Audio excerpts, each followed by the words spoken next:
Salam jumpa saudara-saudariku yang terkasih. Kembali Anda bertemu dengan saya, Pastor Igo Walerbuni MEC, dalam Kisah Para Orang Kudus setiap hari. Tanggal 3 September kita memperingati Santo Gregorius Agung, Paus dan Pujangga Gereja. Gregorius lahir di Roma pada tahun 540. Ibunya Silvia dan dua orang tantannya, Tarsila dan Aemiliana, dihormati pula oleh gereja sebagai orang kudus. Ayahnya Gordianus tergolong orang yang kaya raya, memiliki banyak tanah di Sisilia dan sebuah rumah indah di lembah Bukit Kulian, Roma. Selama masa kanak-kanak, Gregorius mengalami suasana pendudukan suku bangsa Goth Jerman atas kota Roma, mengalami berkurangnya penduduk kota Roma dan kacaunya kehidupan kota.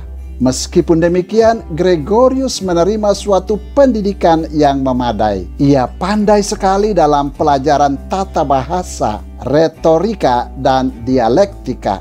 Karena posisinya di antara keluarga aristokrat sangat menonjol, Gregorius dengan mudah terlibat dalam kehidupan umum kemasyarakatan dan memimpin sejumlah kecil kantor. Pada usia 33 tahun, ia menjadi prefek kota Roma, suatu kedudukan tinggi dan terhormat dalam dunia politik Roma saat itu.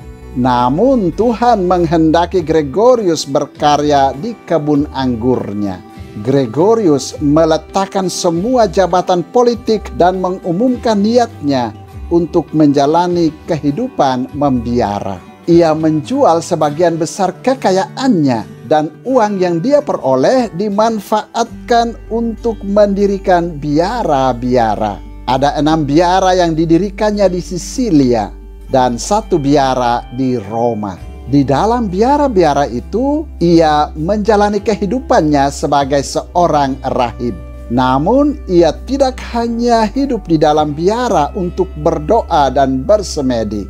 Ia juga giat di luar biara dengan membantu orang-orang miskin dan tertindas, menjadi diakon di Roma, menjadi duta besar di istana Konstantinopel. Pada tahun 586, ia dipilih menjadi abbas di biara Santo Andreas di Roma. Di sana ia berjuang membebaskan para budak belian yang dijual di pasar-pasar kota Roma.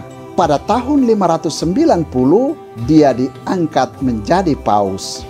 Dengan menjadi paus, ia bisa dengan penuh wibawa melaksanakan cita-citanya membebaskan kaum miskin dan lemah, terutama budak-budak dari Inggris. Ia mengutus Santo Agustinus ke Inggris bersama 40 biarawan lain untuk mewartakan Injil di sana.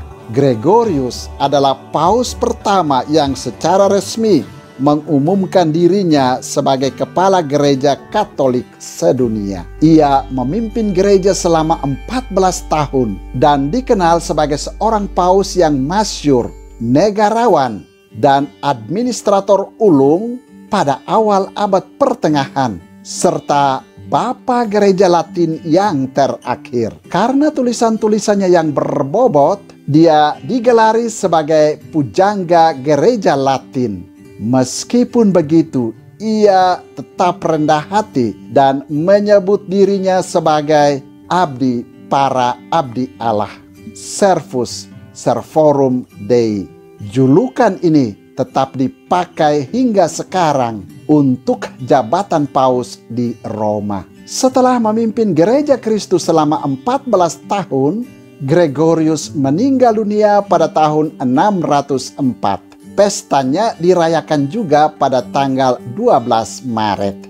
Saudara, demikianlah orang kudus yang kita peringati pada tanggal 3 September, yakni Santo Gregorius Agung, Paus dan Pujangga Gereja. Santo Gregorius Agung, doakanlah kami. Tuhan memberkati.